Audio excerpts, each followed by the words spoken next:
Estamos apenas no começo desta viagem pela história, que nos leva até o futuro, aos últimos dias de nossa existência nesse mundo cheio de mal, dor e sofrimento. Nesse episódio, você entenderá o que é que está por trás de tanto mal. Nossa viagem de hoje é pelos bastidores deste grande conflito.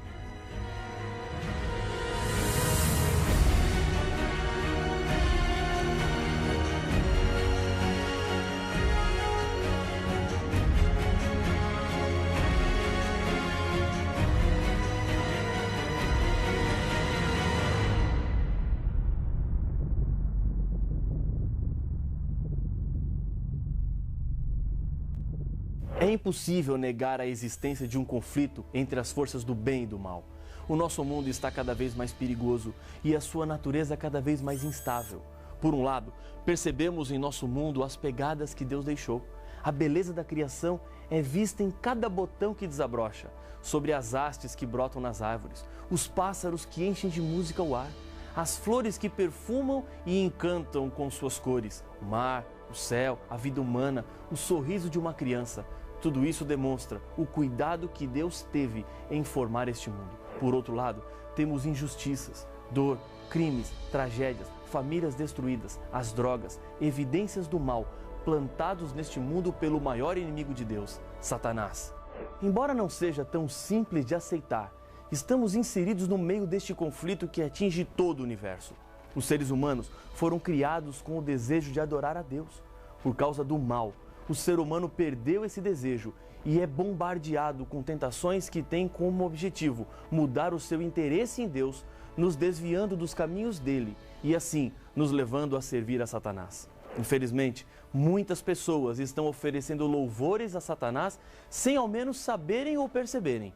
Jesus é o personagem central e o grande herói que vem para salvar a todos.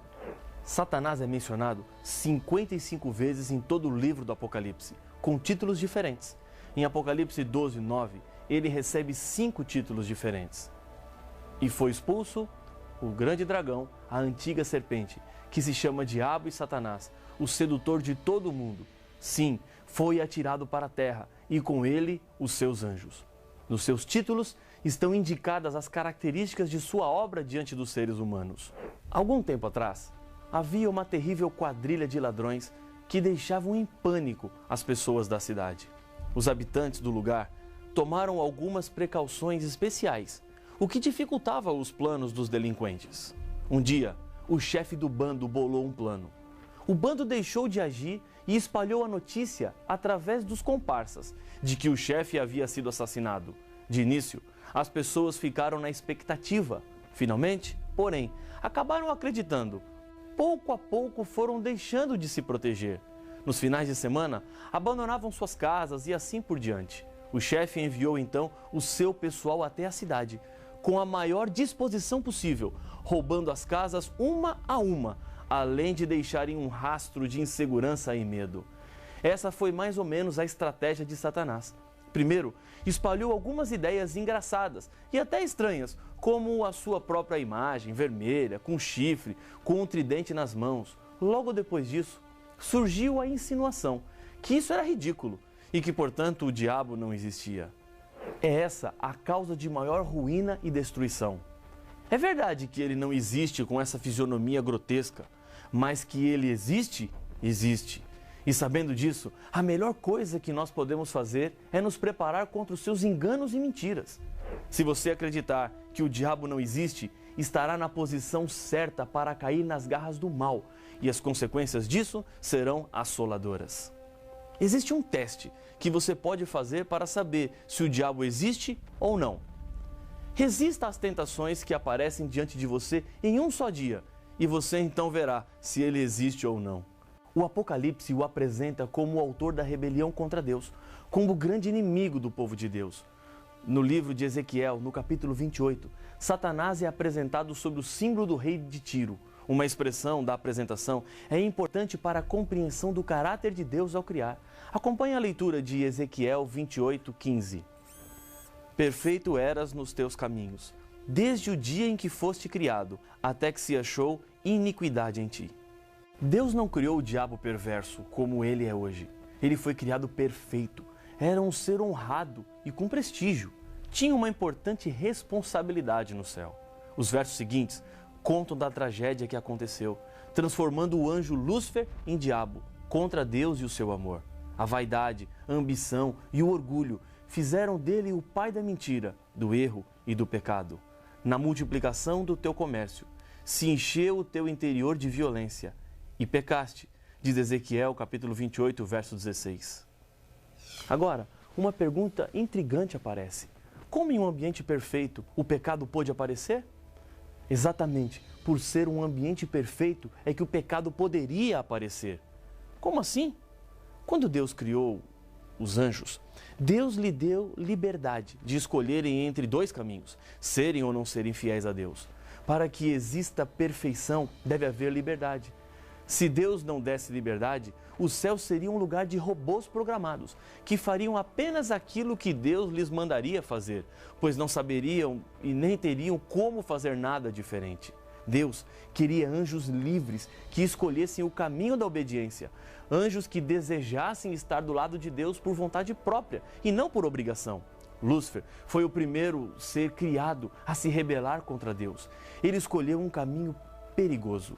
Isaías 14, nos versos 12, 13 e 14, descrevem esse processo triste no coração de um anjo rebelde. Como caíste do céu, ó estrela da manhã, filho da alva, como foste lançado por terra, tu que debilitavas as nações. Tu dizias no teu coração, eu subirei ao céu, acima das estrelas de Deus exaltarei o meu trono, e no monte da congregação me assentarei nas extremidades do norte. Subirei acima das mais altas nuvens e serei semelhante ao Altíssimo. Esse conflito que se levantou contra Deus é revelado no Apocalipse. João descreve o momento em que Lúcifer depara-se com Jesus para um primeiro acerto. Veja Apocalipse 12, versos 7 a 9. Houve peleja no céu. Miguel e os seus anjos pelejaram contra o dragão. Também pelejaram o dragão e seus anjos. Todavia, não prevaleceram. Nem mais se achou no céu o lugar deles. E foi expulso o grande dragão, a antiga serpente, que se chama Diabo e Satanás, o sedutor de todo o mundo. Sim, foi atirado para a terra, e com ele os seus anjos. Depois que Lúcifer rebelou-se contra Deus, ele foi atrás de outros seguidores para a sua causa. O texto de Apocalipse apresenta que o dragão luta com os seus anjos. A mesma queda do líder do mal foi a queda que outros anjos tiveram por acreditarem naquilo que ele disse. O texto de Apocalipse 12, verso 4, informa que 1/3 dos anjos do céu seguiram Lúcifer e foram expulsos do céu também. No livro de Judas, verso 6, é-nos dito que Deus tem guardado esses anjos para o dia do juízo. Depois de sua rebelião no céu, Satanás formulou estratégias para envolver o ser humano no grande conflito. Paulo nos diz em 2 Coríntios 11, 3, que mas receio que, assim como a serpente enganou a Eva com a sua astúcia, assim também seja corrompida a vossa mente e se aparte da simplicidade e pureza devidas a Cristo. Adão e Eva abriram as portas desse mundo para Satanás. Ele se constituiu príncipe deste mundo e levou o ser humano ao cativeiro do seu poder maligno. E tudo o que o inimigo fez foi com base no engano e na sua malícia. Mas Jesus coloca ao alcance de cada ser humano armas para vencer as tentações de Satanás. Uma delas está em João 8,32, onde Jesus diz: e conhecereis a verdade, e a verdade vos libertará. Mesmo o mal sendo terrivelmente assustador, a batalha não está perdida. Através da verdade que encontramos na Bíblia, que é a palavra de Deus, recebemos forças e ajuda do céu para nos tornarmos vencedores em Cristo. Aquele que pratica o pecado procede do diabo, porque o diabo vive pecando desde o princípio. Para isso se manifestou o Filho de Deus, para destruir as obras do diabo. 1 João, capítulo 3, verso 8. Embora o mundo seja completamente devastado e marcado pelo mal, a Bíblia nos assegura que Deus não ficou indiferente a esse problema. Deus venceu o mal e em breve destruirá de uma vez por todas o diabo e todas as consequências que sua rebelião trouxe para o mundo. Para conseguir alcançar o seu plano de tomar conta do mundo, enganando o primeiro casal, Satanás usou de uma estratégia que a Bíblia nos revela em 2 Coríntios capítulo 11, versos 14 e 15. E não é de admirar, porque o próprio Satanás se transforma em anjo de luz. Não é muito, pois, que os seus próprios ministros se transformem em ministros de justiça, e o fim deles será conforme as suas obras. Fica evidente nesse texto bíblico que Satanás nunca se apresenta abertamente como ele é ou quem ele é. Essa sua estratégia tem se demonstrado muito eficiente. Ele se cobre de piedade, faz milagres, disfarça-se atrás de um prazer bonito, uma filosofia interessante, uma pessoa cativante, num site bem construído e com propostas irrecusáveis no trabalho e na vida pessoal. No Éden, Satanás serviu-se de um instrumento incrível, a serpente, um animal que, no mundo sem pecado que Deus havia criado, era bonito. Por meio dessa manifestação, ele apresentou-se como um defensor de uma liberdade e proclamou sua pretensa superioridade de desobedecer à lei de Deus. Hoje, estamos sofrendo as terríveis consequências de Adão e Eva terem dado ouvidos a ele. O último passo do plano de Satanás é divulgar que Deus é o culpado por aquilo que o diabo faz. Assim, ele quer fazer de Deus o culpado do mal. Mas essa culpa Deus não tem. A culpa é do próprio Satanás, que é o originador do mal. E em segunda instância, os culpados somos nós, seres humanos, que escolhemos muitas vezes andar pelos caminhos do mal. Paulo adverte, dizendo que pretensos servos de justiça se apresentam às pessoas, mas na verdade são armadilhas do inimigo de Deus. E o inimigo de Deus está sempre preocupado em preparar novas maneiras para aprisionar os filhos e filhas de Deus. Preste bem atenção. Apesar das boas obras que uma pessoa possa demonstrar, se o resultado delas for a propagação do erro, estamos diante de ministros que não são de Deus. Pode ser que você, neste momento, esteja fazendo a seguinte pergunta: pode Satanás operar milagres? Não seriam milagres uma prova incontestável de que Deus foi quem atuou? No livro do Apocalipse, encontramos que é possível ao diabo operar milagres. Acompanhe o que nos diz Apocalipse, capítulo 16, versos 13 e 14. Então vi sair da boca do dragão, da boca da besta e da boca do falso profeta 3 espíritos imundos, semelhantes a rãs, porque eles são espíritos de demônios, operadores de sinais, e se dirigem aos reis do mundo inteiro, com o fim de ajuntá-los para a peleja do grande dia do Deus Todo-Poderoso. Satanás é tão sutil em seus enganos que inclusive é capaz de citar a Bíblia, tirando os textos do seu contexto, como fez com Cristo nas tentações do deserto. Porém, ali Jesus demonstrou que o correto uso das Escrituras é a arma que nos garantirá a vitória. Uma outra maneira de identificarmos o engano de Satanás através de falsos profetas são os frutos. Advertiu Jesus: pelos seus frutos os conhecereis. Colhem-se, porventura, uvas dos espinheiros ou figos dos abrolhos? Mateus 7,16. Precisamos de segurança contra as ciladas que o inimigo prepara. Ele não está brincando. Não pense assim: não é bem assim, não é tudo isso. Como você está exagerando? Não tem problema, eu sei o que eu estou fazendo. A Bíblia fala da fúria do diabo com relação a um grupo específico de pessoas. A Bíblia descreve quais são as características. Aqui está a perseverança dos santos, os que guardam os mandamentos de Deus e a fé em Jesus. Apocalipse capítulo 14, verso 12.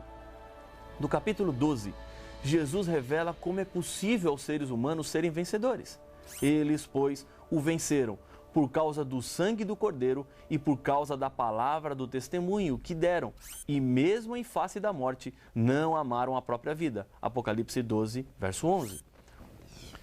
O grande segredo para vencer é apegar-se a Cristo de todo o coração. Ele venceu Satanás nas tentações do deserto e na cruz, demonstrou sua vitória ao ressuscitar dos mortos. O diabo sabe que está perdido, por isso se apresenta como um leão que ruge, pois ele em breve será destruído de uma vez por todas.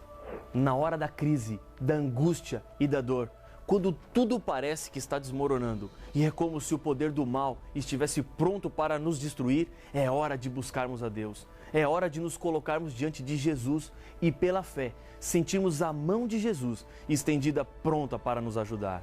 Jesus venceu Satanás, continua vencendo e vencerá no fim dos tempos. Hebreus capítulo 4, verso 15 e 16 me diz que, porque não temos sumo sacerdote que não possa compadecer-se das nossas fraquezas, Antes, foi ele tentado em todas as coisas, à nossa semelhança, mas sem pecado.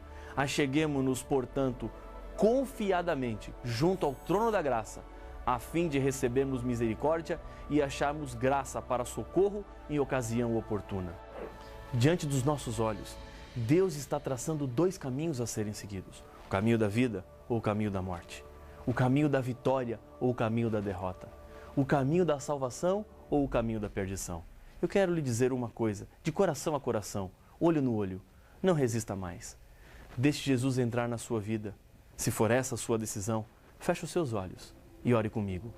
Senhor Pai nosso, aqui estamos orando diante do Senhor, com a certeza de que mesmo este mundo sendo tomado e assaltado pelo mal, temos a certeza e a esperança de que o Senhor está ao nosso lado.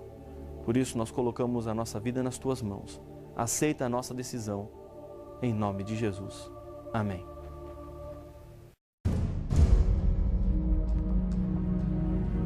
Jesus não está longe no espaço, apenas olhando o que acontece aqui na Terra, mas Ele se importa e se preocupa com você. O livro da vida contém os nomes daqueles que serão salvos. Cuidado, porque Deus separará os salvos dos perdidos.